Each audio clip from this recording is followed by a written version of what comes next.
Chatham County Commissioner Chair Karen Howard, and Chapel Hill Council Member Jessica Anderson in place of Mayor Pam Heminger, who could not join us today. Before we get started, I wanted to explain how this event will work. We will have each of our elected officials speak for a time period. I will then open it up for questions, but ask that you please click on the attendees section below on the controls and raise your hand. The staff who are working behind the scenes will let me know who to call on next, and you'll be unmuted to ask your question and then remuted for the sake of time. We'll get to as many questions as possible during our time together. So I'd ask Representative Meyer if you would start off for us. Great, thank you, Pat. Thanks to OCHAR for having us here. I'm really anxious to hear your questions and answer whatever it is you all want to respond to.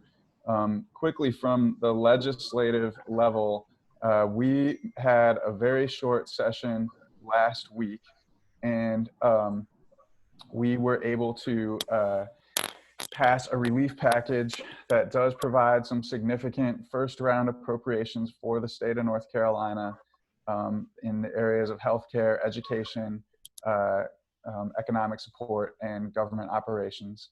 Be happy to talk about any of those specific areas that you're interested in.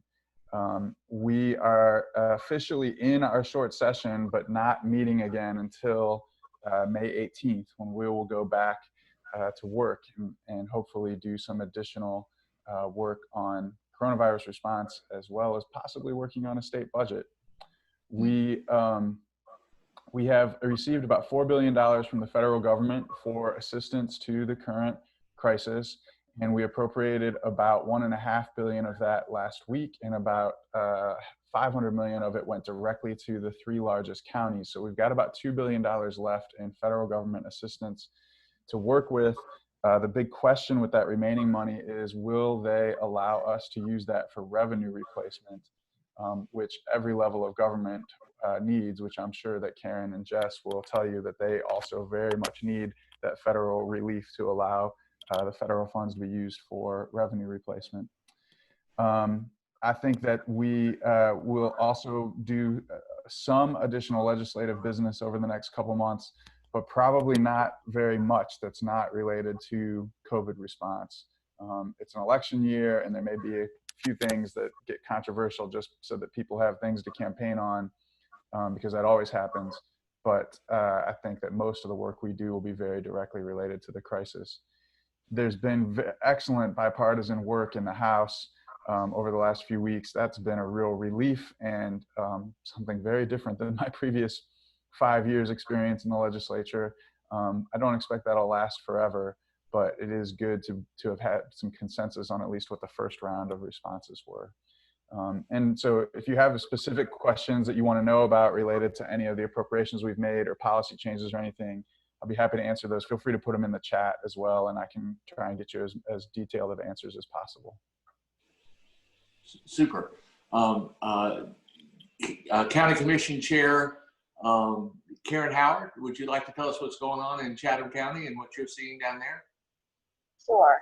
So in Chatham County, we're seeing a lot of what at the governance level, right? We're trying to figure out how do we have a public meeting in a way that participate in a meaningful way. We tried out some technology at our meeting in April. Karen, we're having a hard time hearing you. I'm not quite sure what the issue is. Would you speak a little bit closer to your, maybe that will help? Can you hear me now? Yes. Is it not clear, or is it just that I'm too far away from the mic? It's better now. That's fine. All right, great. So I was just saying that we are trying to work on ways to ensure that we have proper access to our meetings before we restart public hearings. We're trying out some our May meeting. We have a lot of planning, a lot of development. So Chatham County, we have not seen a real downtick in construction. We're still having a lot of permits pulled, and which is good. We don't have the same challenges that perhaps some of our surrounding counties have with regard to retail tax revenue, because we just don't have a lot of retail in the county. But we are hearing from residents that have some concerns about property tax, as we head into perhaps extended financial challenges at the personal level with family, people that were laid off or furloughed or what have you. So we're going to make some decisions. We're having our budget meetings coming up next week and the week after as we try to work through budgets. We were actually in fairly strong financial condition going into this, which has buffered us to some extent. We also recently passed the quarter-cent sales tax, so that's going to buffer us on some of the challenges we were going to potentially have with funding teacher pay. But at the county level, we're looking, I think there's been some concern about the fact that Chatham County does have a significant number of positive COVID-19 cases. And we're looking at what does that really entail. We know we're doing a lot of testing. UNC has set up their rapid testing facility in Chatham County. So it's possible that we're just testing more people. And with 70,000 people, it's quick, our percentages could really look off. We are working with the USDA on just supervision at Mount Air plant in Siler City, which I'm sure you've heard about the outbreak there. We're helping them with contact tracing. We're working with the Laurels and providing support. Emergency management is also providing PPE. So that's been helpful. And I think the community has been largely supportive. I think we're seeing that we are physical distancing and not necessarily social distancing. We've had a lot of groups come forward to raise money, provide masks to vulnerable populations. We've had a caremongering site that's been very helpful for individuals that are facing these financial challenges and for businesses that were facing financial challenges. So we are doing a lot. There's still a lot that has to be done. And these are just uncertain times to be in leadership. People want clear and definitive answers, and we don't always have them. But we are getting the right information from the right people and working together. So I think we will come out of this ultimately okay, but it's going to be a very difficult haul.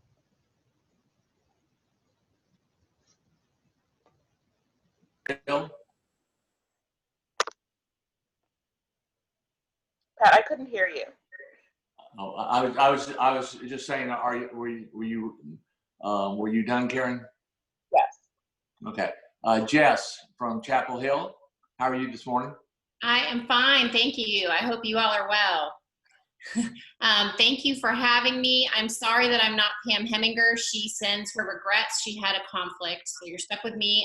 My colleague and office mate, Nico, is here with me, so if that gets too disruptive, he may get booted, but we'll see how we do. So a couple updates. We have been partnering really well with the county.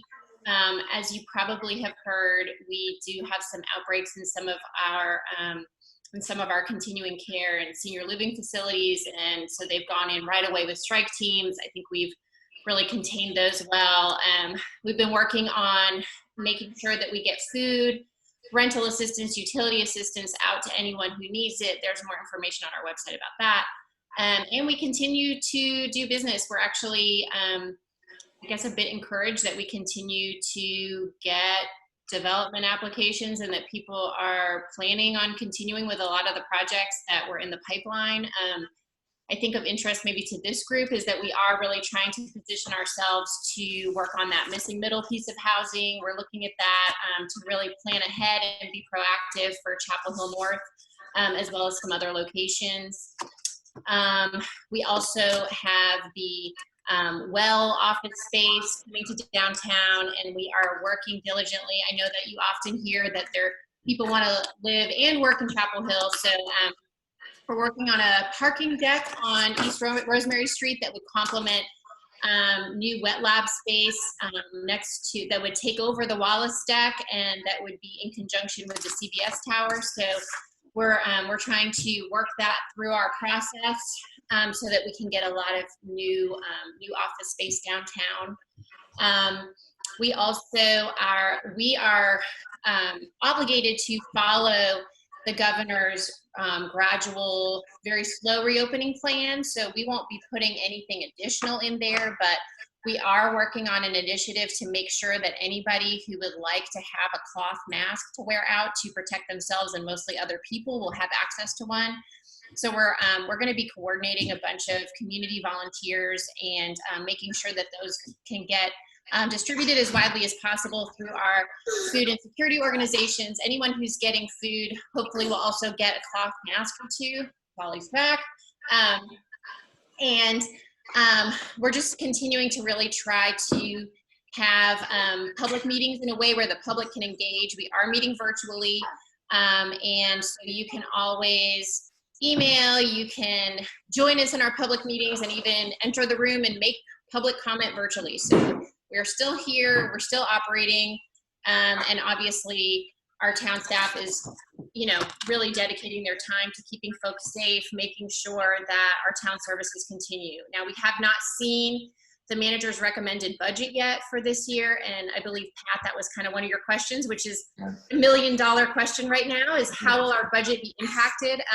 We have not really heard any indication that we're going to have to do layoffs or furloughs at this point. Things may change, but we're really trying to structure our budget so that we keep our town staff, we keep services going at the level that people are used to, and things are changing week to week in terms of our projections about what the budgetary impact will be, what the fiscal impact will be of the shutdown. So I can't promise you that will be the case next week, but as of now, we are anticipating no raises, no tax increases, and a hiring freeze. But other than that, we have not heard about having any other kind of major impacts as of now. But I look forward to your questions, and anything I don't know, I will make sure to get back with you on. So thanks for having me. Super. I'm going to pose a question to Greg first, and that deals with the state unemployment. As you know, in the past, under North Carolina rules, independent contractors were not eligible for unemployment insurance, which was changed with the guidelines. But I understand that the unemployment office is still way behind in terms of processing applications. Do you have any insight into that, or what the state's been able to do about that? So we have a lot of unemployment problems because we don't have a system that's built for this current moment. I'll start with what you mentioned about independent contractors. North Carolina has some of the most restrictive unemployment rules in the country, both in terms of who qualifies, what they qualify for. So three things: who qualifies, what they qualify for, and how long they qualify. We have rules related to who qualifies that exclude independent contractors, that exclude people who have only been working in the state for the last fiscal quarter, that exclude people who make too little money to qualify for unemployment. There's a lot of things that make people ineligible, which is really hard right now. And then even if you are eligible, our unemployment insurance caps out at $350 a week, which is among the lowest. I think it's like 48th or something in the country. Don't quote me on that because I'm not entirely sure about that number, but it's very low. And we only offer 12 weeks of unemployment insurance when most states offer 18 or 24 weeks. And there are a number of states that have extended their unemployment insurance weeks since the COVID crisis has begun. When we went into legislative session last week, there were some modest proposals to extend the amount of benefits or the weeks of benefits that were talked about, but none of them ended up in the final bill, which was probably one of the biggest disappointments of what happened last week. I think that we're going to see some continued resistance to making any significant changes to the North Carolina's unemployment system, because the reason why it's set up the way it is rather ideological. The one thing that has been probably the most helpful is the governor used his executive authority to waive the employer share. So at least employers who are in fiscal trouble aren't having to pay their share of folks' unemployment right now. But the good news for independent contractors is that independent contractors are eligible for the federal unemployment, which you still get through applying to North Carolina Division of Employment Security. So you'll be applying for North Carolina unemployment, but you would only be getting the federal benefits, not the state benefits. So if that applies to you or to anybody that you're working with, that's what they'll need to do. I don't know up to date what the processing time is on applications. Right now, I think that it's not actually all that long. What's harder is working out the kinks whenever somebody has something that goes wrong. That right now is taking, well, it can take you hours to wait on the telephone line, but even when we're working on it through our office and trying to get responses, it can take up to a week to get any problem situations worked out. But if you have a problem that you need to get worked out and you haven't been able to get assistance through the telephone or online, then feel free to contact me, and my office can put in a query for you, and we generally get a response probably about 4 or 5 business days at this point. Okay. Karen Howard, I have a question for you, and that deals with the sewer capacity there for the Williams Corner rezoning there, and some of the questions that rose up as a result of the Briar Chapel, which is a private plant, and how that was going to work, and whether you were able to address the concerns of the homeowners in Briar Chapel. So I will say that the confusion still exists at the resident level. The Williams Corner aspect of it has separated out from the Briar Chapel question. Okay. We have not, the Williams Corner application, we have not been approached sewer Chapel. We are already looking for rezoning. At the Briar Chapel, that application is still with the petition. So they will be granted authority to become a public facility is still at the commission level, and that won't even be, the initial application won't be heard for probably and then there are multiple public hearings for that. At the county level, we get to determine whether under the CUP there is anything that we can do. But none of that application, those questions. So I'm seeing that people aren't able to hear me properly, and I don't know why. Can you hear me, Pat? I can't hear you. You're on mute, Pat. Hey, this is Greg. So you were echoing through Pat's microphone. That's what was making it hard to hear. So I used the co-host ability that Cub so generously gave me, and I temporarily muted Pat. Sorry, Pat, but that makes it easier to Karen. Okay, so people can hear me now? I'm going to assume. Okay, good, thanks.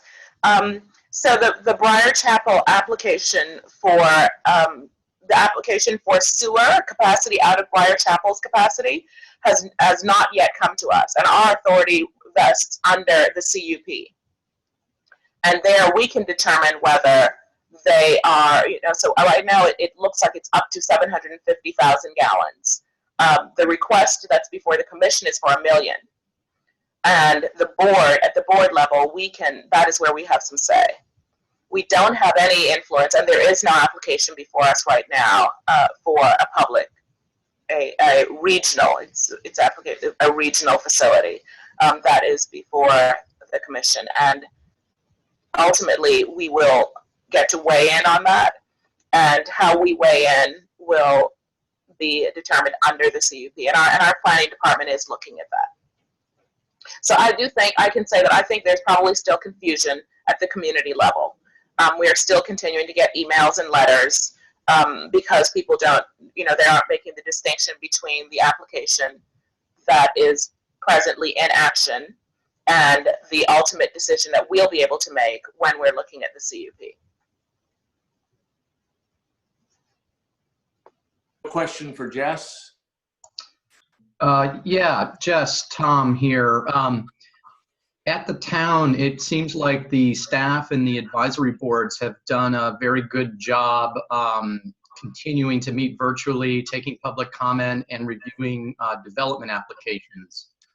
I did hear as recently as 2 days ago, though, that the town council does not intend to review any development applications or take votes on any until you can meet in person. Why? Or is that even true? So I think that is true to the extent that we can. And so the thought is that it's really hard, even with all our technology and our best efforts, that sometimes folks are just feeling like they can't engage well right now. That, you know, we have folks who are out working, who are working overtime, or just feel like they can't kind of participate with us as much as they want. There also are some legal questions about we actually had a review of this in our economic sustainability meeting this morning. Our town attorney went through, and really SUPs, special use permits are the tricky ones, because you have to swear people in, and folks who have standing have to agree to move forward with the hearing. Sometimes we don't know who has standing until we get into the hearing. So we're actually just more worried that things could be overturned in court, or that we would have some legal challenges. So for things that won't really be seriously impacted, we are trying to wait till we're in person so we can avoid going to court. But that being said, we are trying to move anything along that can be, and a lot of things can go through our process in terms of being reviewed, going to our advisory boards, and then, you know, if we can come back in June or July, then we won't really see a disruption. So we're going to have to go case by case, and we are trying to move things along that we feel that we won't have legal issues with. So that things that are not SUPs, like development agreements and other things that are not quasi-judicial, can continue and move forward. So it really is going to be, and some of the applicants actually prefer to come back later, like UNC Health. Their staff is a little busy right now working on other issues. So they actually don't kind of want to deal with us at the moment. So I don't know if that answers your question, or if you had a follow-up. It sounds like the legal stuff is complicated, and I do understand that. My follow-up then is, will the town council still be taking their 3-month summer break, or are you foregoing that in the interest of moving things along when you are able to meet?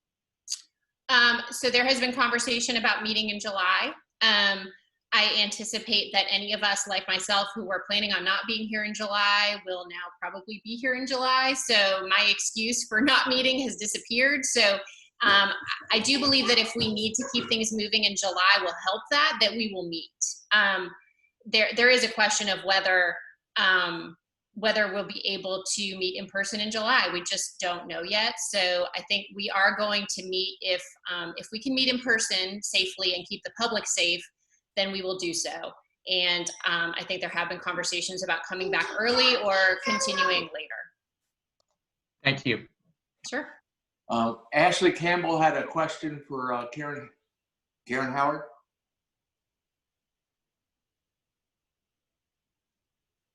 Ashley, are you there? There we go. Okay. Hi. My question is for Karen Howard. First of all, thank you for your leadership. I know this is a difficult time to be a leader. My question is, how are you communicating to Chatham County residents the uptick in cases? There's nothing, there was a little line online on WRL about us being, the largest amount of cases per people that live per 10,000.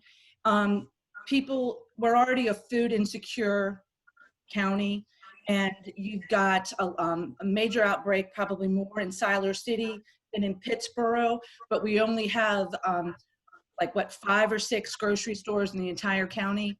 And I'm sure that the people who work at the chicken plant shop at the Walmart, and at the people who work at the Laurel shop at Food Lion, what are we doing to communicate that we need to wear masks, that we need to be vigilant?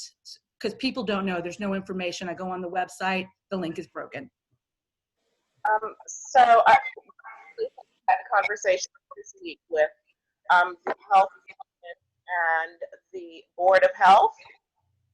And we are hoping to be able to put out a collective statement requesting that people wear masks in public.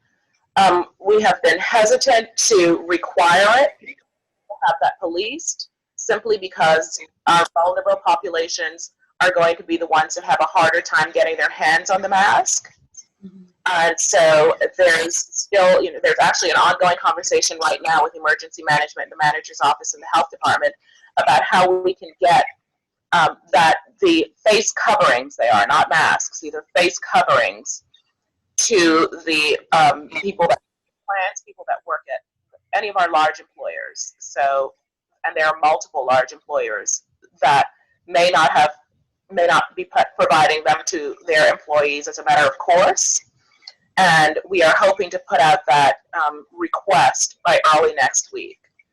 And so one of the limitations of government, and I'm not talking about the politicians, the elected leaders, but of the governing, the staff that's working in the health department and the manager's offices, that they are limited in the information that they can put out. What I've been discussing with my board is that we are not limited in that regard personally and individually. And I think we have a different responsibility to the public than perhaps the director of the health department, because the community is looking to us for guidance and direction and information. And if we're unable to provide that, if we are unable to give some degree of comfort and reassurance to the community through data or information, then we're doing a disservice to the community. And so my vice chair and I are drafting a letter to the community expressing that, and also encouraging everybody to, not, even if you don't think that you are sick, if you don't think anyone around you is ill, if you feel as though your community is not the vulnerable community, wear it anyway, because we're now at a place where we're protecting other people from us. And that is going to be the strong direction that comes from our board and hopefully the health department and the health board, because they all feel strongly that that is really the best thing we can do. We have to act as though we're all infected, all been exposed, and we're not just protecting ourselves, we're protecting other people from us. So, you're welcome. Good to hear that you got a plan. Frank Nowitzki, you had a question?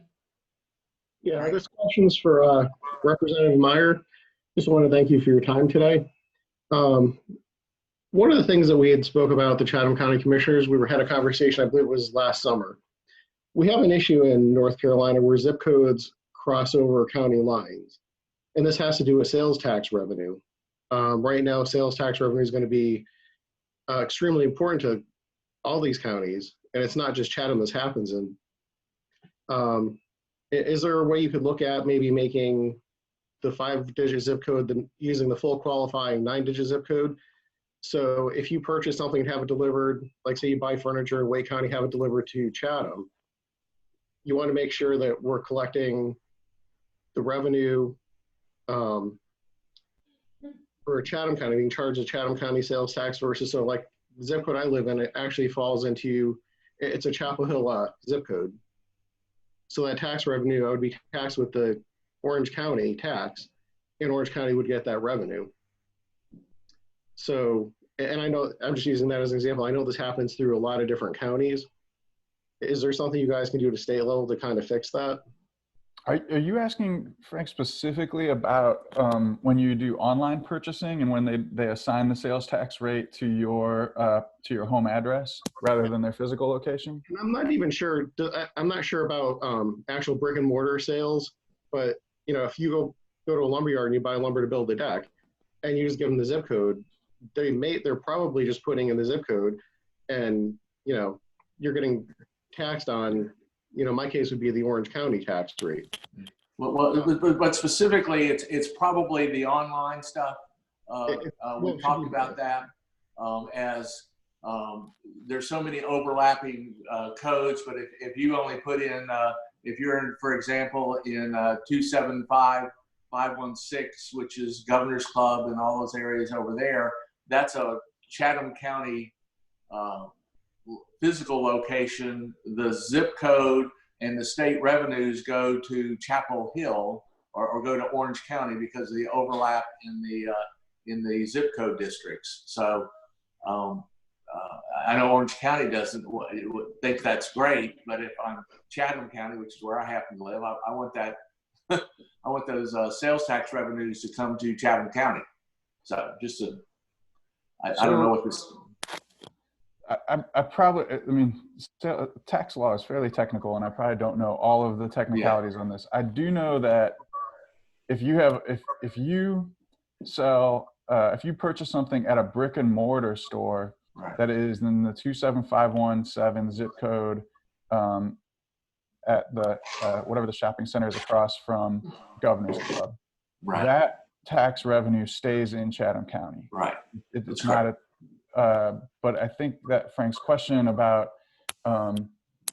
if you purchase it and then the online sales tax is applied based on your home address, does that money get assigned by zip code, or is it actually tracked to your address? And then does it go to your correct county because it's tracked to your individual address, not your zip code? That would be the first question that I want to ask Department of Revenue.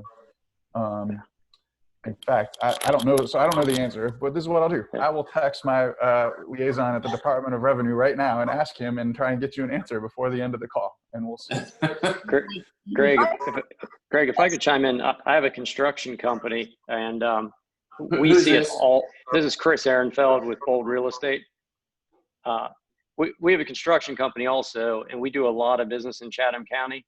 And I can tell you, our finance people on a daily basis are calling the suppliers. Every single building material we get delivered to Chatham County comes with a 7.5% tax on it, which we know means they're paying it to a different county, since Chatham is 6.75 and going to 7. So at least we're able to figure that out because the rate's different. But just in general, the prevailing thing is if you enter 27517, which is, you know, North Chatham, it's also Southwest Durham, it's also Orange, the default is Orange County. Got it. All right, let me see what I can figure out. Because this has been an ongoing battle with Chatham County. We've been dealing with this since I've been on the Board of Commissioners, so at least 4 years. And it's both problems. It is the purchase at a brick and mortar in these overlapping zip code areas, and it's the online sales. And it happens when a brick and mortar, you may get them on the right taxing code, and then a new owner comes in, or a new business moves into that same spot, and it switches back. So it's been an ongoing challenge for the county. And so the state is aware of it, and there have been campaigns to get the online purchasers to require the 9-digit zip code. It's a slightly different battle when you're dealing with bricks and mortar, because you're really then at that point dealing with having the purchaser or the vendor aware of the 9-digit or the difference in county lines. So it really is, you know, I think they're going to have to possibly be 2 separate solutions, one for that brick and mortar and another for the online sales, but they're going to have to be ongoing campaigns. Thank you, that's helpful.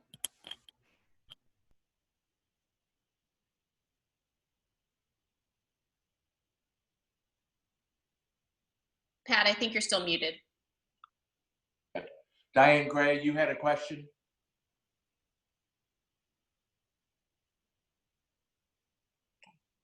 Yes, I have a question for Greg and Karen. Given that students are doing online schooling, we now understand that puts them on an uneven playing field. So do we know the data on how many households in our area do not have access to internet? Do we also know the data on how many can't afford or don't subscribe to internet? And then the service-wise, is the government helping these students or the households, or what can we do in the future to make that accessible for all students? And do you want to start? Sure, I'll start. So I will, as a parent with, I have 16-year-old twins that I'm quote unquote homeschooling. One of them is so far ahead of me in math that I don't even pretend. And the other one is autistic.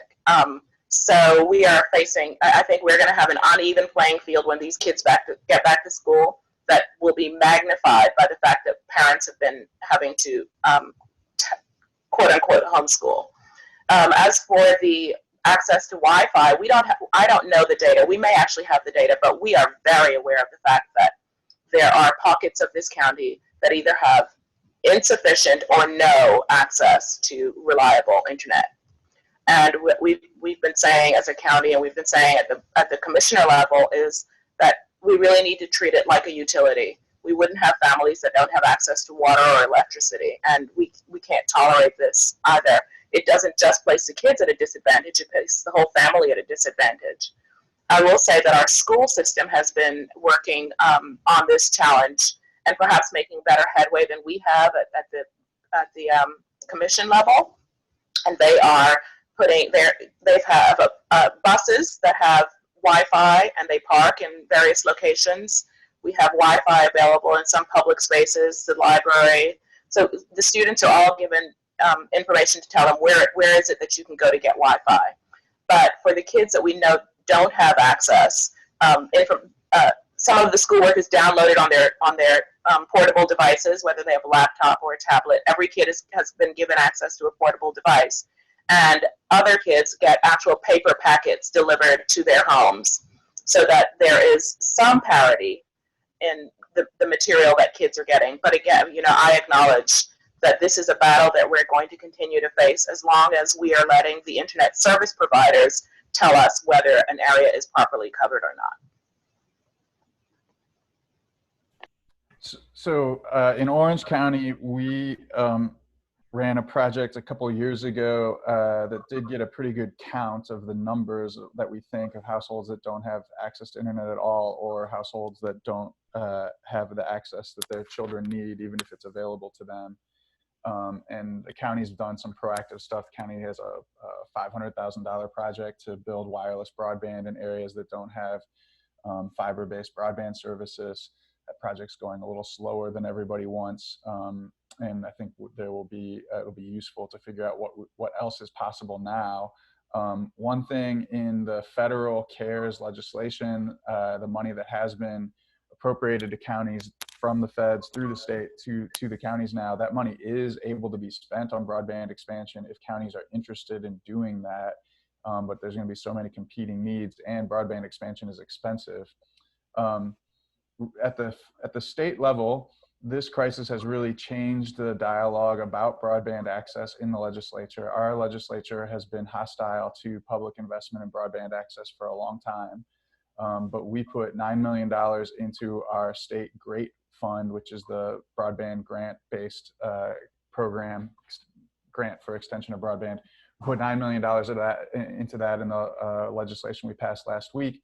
And there's 11 million or 12 million, I think it's $12 million for schools to support students with access. So like the example that Karen gave about the school buses with Wi-Fi hotspots on them, there's $1 million specifically for that, for schools to use that type of technology around the state. There's basically, if you want broadband, there's 3 ways to get it. We can either turn it into a utility, like what happened with telephones and making sure that everybody had access to the telephone. But the telecom companies have been steadfastly opposed and used their considerable lobbying power in Washington to stop us from turning broadband into a utility. They don't want to be regulated is the reason there. They want a competitive marketplace where they can set their own rates, et cetera. The second option would be to do what we did in rural electrification, which is essentially to force the telecom companies to spread themselves out a little bit more, but then have co-ops that would be responsible for filling in the gaps. That may be possible, but really only if the feds decide that that's the way they want to take this on. The third option is really the only one that's left to the state and counties, given the obstacles to those two, and that's simply to pay for it. And so to pay for laying the fiber and making broadband essentially get to everywhere in North Carolina, it would probably cost us somewhere between $500 million and $1.5 billion, and it would probably take 3 to 5 years to get that rolled out, even at the most aggressive pace. I am optimistic that this has really forced a lot of my colleagues who have never wanted to wade into this industry to think about ways to do it. And I think that we may see some significant investments in broadband rollout this year. I don't know whether that money will be particularly available to Orange and Chatham counties, because it could easily be restricted to counties that are lower down the economic tiers than Orange and Chatham are. We'll see. Okay. I have a question for, you mentioned it before for both, actually the three of you, but probably more specifically to Karen and Jess. I understand about 1/3 of our students in Chapel Hill schools are on free and reduced lunches, and about 50% in Chatham County are free and reduced lunches. And for a lot of kids, school is where they get their one meal a day. How are we coping with that? What are we doing as part of the COVID-19 and with the schools closed? And are we able to help and support those families? So in Chatham County, we are, oh, I'm sorry. Are we both speaking? Go ahead. In Chatham County, we are doing two things. We have meals available at some designated schools. So we have schools that are feeder schools around the county that provide meals, and they provide the meals for the family. So it's not, we're not just limiting it to the child right now. We're providing breakfast and lunch to families. And we also do some meal delivery by school bus on certain bus routes, because we do have some kids that are just so far from their school campuses that it wouldn't really be feasible to expect them to go and pick up meals. And the plan is to continue that and to continue it through the summer. But we know that, you know, some of these kids were taking home backpacks for their lunch program for the weekends or for extended school breaks. So we're partnering with Cora, the food pantry, to ensure that those families have access to additional food for getting through the, you know, more than just the weekdays, but on the weekends and potentially as we head toward the summer for longer spells. So, and that is primarily being done through the school system in collaboration with Cora. Yeah, so in Chapel Hill, our schools are doing a really amazing job. There are sites where all over town, all through Chapel Hill and Carborough, where families that where the student is eligible for free and reduced price lunch are getting ready-made meals as well as bags of groceries, etc. We also have our nonprofits like Porch and Table, IFC, and Meals on Wheels, who are all really ramping up their ability to meet the need. We've also had through our EOC, our Emergency Operations Center, they've been setting up sites where folks can pick up groceries, like at the library, for example. We are really trying, and the community's been amazing. We've really just had such an outpouring of donations, of monetary donations, as well as kind of shelf-stable food. I think what we're having to sort out with our partners at the schools and the county, as well as Carborough and Hillsborough, is kind of what does the longer term look like. We've had a severe uptick in people who are in need of meals, and we don't anticipate that number coming down anytime soon. So what we've been trying to do is really coordinate our efforts and make sure that that we're working with the school social workers and all these folks who have families identified through the schools, but then we also have other places, and we want to make sure that we're coordinating those efforts so that each agency kind of has a scope of who they're serving, and we're really doing that outreach and identifying folks. But I have to give a lot of credit to the school system. They've been driving around on buses and doing those feeding sites, and I can tell you that the need has gone up quite a bit. And again, it's really figuring out how we use our resources really efficiently right now, because we do anticipate that this is going to go on for many, many months.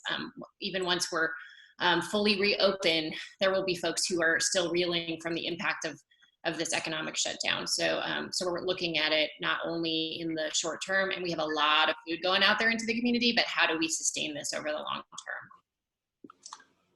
term? Greg, I think any comments about that? How is the state helping, or what can they do, or, you know, any ideas?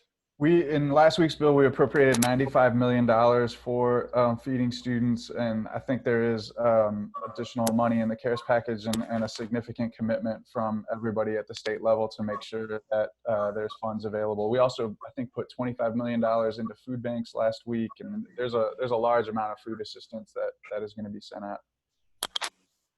Okay. A question for Jess, getting back to real estate. The zoning request for the corner of Martin Luther King and northeast corner of Estes, and can you tell us what's going on there and where we are with that? It's everybody's favorite corner to sit in traffic, right? Yes. So we just heard their most recent concept plan on Wednesday.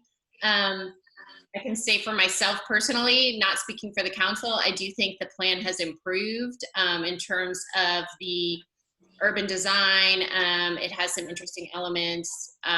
We did give them quite a bit of feedback, and the traffic impact analysis has been done, but we haven't gotten those results back. And of course, that's what everybody is waiting with bated breath for. I think what the changes for those who have been following the plan over the many concept plans that have been submitted, it did have a much larger office and retail component on kind of the frontage to MLK, and that's really been reduced, I think, because of current market conditions. We are trying to figure out, what the market would bear on that frontage. That's also our bus rapid transit corridor, so we would like that to be kind of activated. And we're also interested in seeing if they can't include some more. Right now it's a lot of rental apartments, and we're hoping to move them towards more of an ownership model, looking at different income levels. But there will be a council archive video of Wednesday night if you care to look towards the end of the meeting. That was our last item, but it is only in a concept plan. And so they now at this point have to decide what modifications they may want to make, and if they want to actually submit it as as an official project. So it's kind of TBD, but I think the TIA, the traffic impacts analysis, will be very important on this one in particular. It looks like there's a question coming through. The way they have it drawn, the question is, does it still include a roundabout on Estes? And the way they have drawn it, yes, it does. That is a DOT-owned road, so we can't just decide to do that, but the town can work with the applicant and request that DOT consider that. But we can't just decide that on their own. But yes, their most current rendering in the concept plan phase does continue to have that roundabout as a way. I think it's mostly for folks, it would benefit folks getting out of the development. They're also talking about some potential connectivity to Somerset, as well as the apartments back there. And is it Coker Woods is the neighborhood right behind. Right. So they're talking about some connectivity and trails. Okay, super. A question kind of deals with we've in Chatham County specifically, in Pittsboro specifically, but I think it's a statewide issue of water quality and setting standards for contaminants in the water. Are we seeing any movement on the state level? I know Pittsboro had a real issue earlier this year with last year with high levels of PFAS, but there's no regulation for it, so it's very difficult to enforce restrictions on that. But I think the whole issue of water quality is something that is going to impact long-term on development. Any comments, questions, thoughts, plans, and how it impacts us? I'm actually really glad you asked that. Representative Ashton Clemens and I have a bill that we have introduced called the Safe Water Drinking Act that would take on emerging contaminants and other issues, including the ones that have impacted Pittsboro. To be honest, I'm glad we have the bill. I don't think it will pass this year. It's one of the things that we are putting in place so that if we were able to win a majority and Democrats could take the chamber, we know what our agenda would be. And that issue on clean and safe drinking water will be one of the highest priorities on our environmental agenda, because the emerging contaminants issue has impacted so many areas around the state. I mean, everybody knows about the Dan River coal ash spill, and everybody knows about Gen X and the Cape Fear River, but the situation that happened in Pittsburgh, there are little, I shouldn't call them little, but there are less well-known examples of contaminated water in multiple counties and municipalities around the state. Well, particularly the Haw River, which although Pittsburgh had a real issue, that water all flows into Jordan Lake, which is the reservoir for Raleigh. So, I mean, it may not be an issue in that big body of water yet, but if it's not done something about soon, that'll be an issue. And tying back into that to Karen Howard, the county has a number of schools that get their water from Pittsburgh water system. Are you doing anything in the schools, Pittsburgh Elementary, Horton, Northwood, to provide safe, clean water to them, or is that just sort of they're on their own? So I'm going to have to double check. I know when the issue first arose that the school was providing bottled water. And then as we began to kind of work through it, I even realized that, and restaurants were doing the same. Places where, there were a lot of questions. And I think once the conversation switched to, well, they're not, quote unquote, hazardous. They're unregulated, so we don't know the impact. I'm not sure what happened to that afterwards, so I would have to double check. I mean, they're unregulated, but it doesn't mean that they're safe for drinking water. And I know that a lot of facilities in Pittsburgh are still providing bottled water or are using, private reverse osmosis. And I do not know what those schools are doing, so I will have to double check on that. As we move to through the reopening of the economy, and there's obviously that's become a real partisan issue in terms of, is it fast enough? Is it is it quick enough? Is it too quick? Is it safe enough? How is that? Where do you see us going with opening schools within, not just schools, but colleges? How is that going to happen? Do we know when they're going to be able to make decisions about that? And what are y'all's thoughts on that from the local level and state level about how that should happen? So what Governor Cooper and Secretary Cohen have set out is the expectation is that the state will provide the floor, and individual counties and municipalities can set higher standards for restrictions if they want to. And we know that today at 5 o'clock, we go into phase 1 of the governor's plan for reducing restrictions. And phase 1 essentially means that more retail businesses are able to open, and they're able to have more people in their stores. They're essentially able to go to 50% of occupancy standards. Any personal services businesses like getting your hair cut or going to the gym or getting a massage or something, those will all still remain closed during phase 1. If we have sustained leveling of the numbers where we are in terms of percentage of tested cases, percentage of tests that come back as positive cases, and we stay about level in our hospital availability and supply availability, then in 2 weeks, we would move on to phase 2. And phase 2 would likely be a much longer phase to stay in, where we all kind of have to see how do we learn about what it means to live with social distancing. And there will be some trial and error about where do we see outbreaks and how can we monitor those. And is it safe for kids to go to a swimming pool in the summer? Is it safe for us to have overnight camps? Is it how right now we're going to see day camps and childcare centers open back up in phase 1? Do we see any outbreaks in those, or do we see transmission through places where kids are in congregate day facilities? So there's a lot of questions that we can't give solid answers on, what's going to happen with schools or colleges. We're going to have to go through some of these periods and try and really figure that out.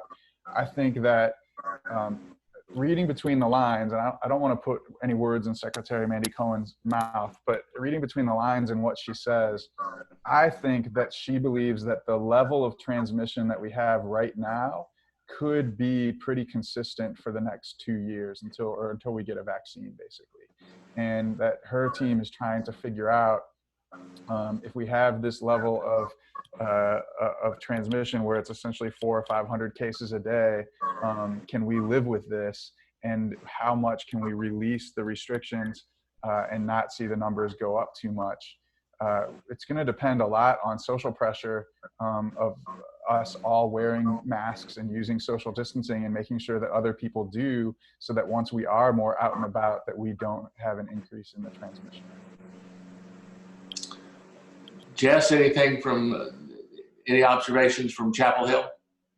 Yeah, I would echo everything that Greg said. That's, our understanding. I do think that part of, what we are appreciative of is the governor kind of basing the reopening based on supplies, ability to contract, trace, and, continue to increase our testing capacity. And that, if we need to pull back, that we will and we can, that we don't just have to continue moving through the stages, even if we see the numbers explode. I think in Chapel Hill, we are kind of really trying to work on our messaging being around that this is a very limited reopening, and that folks who can continue to physical distance and telecommute and stay home as much as possible, that is what we are hoping that people will make that decision, that just because some stores are opening at 50% capacity and, that people can be in groups of 10 or less does not mean that we're hoping that everybody floods the streets and starts hanging out with their neighbors.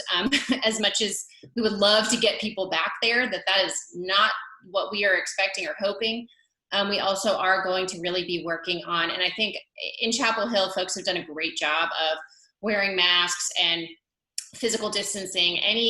Just so you all know too, that we've really focused on an education versus citation strategy in dealing with businesses or individuals who are not following the regulations. So we have had some businesses where employees weren't, really using PPE, or folks in the store were too close together, and the health department from Orange County would come out, do some education, walk them through, and within a day or two, we would see some really great changes. And so we're similarly going to be helping the public understand that Durham did mandate that folks wear masks, and that has had some challenges. And quite frankly, our legal staff doesn't know if we can really support that legally. So we're really trying to go in a strategy of helping folks understand, making sure that they have what they need, and then everybody being out there doing it, it will become normal. We won't see our faces anymore, but that's been going really well. And so if you do go somewhere and you see a business that you feel like is doing something unsafe, you can let us know at the town level or the county level, and we can send people out to help them with education. And they will be cited if there's recurring issues, but we just haven't had that happen. Folks have been very compliant when they've been educated about why it's important.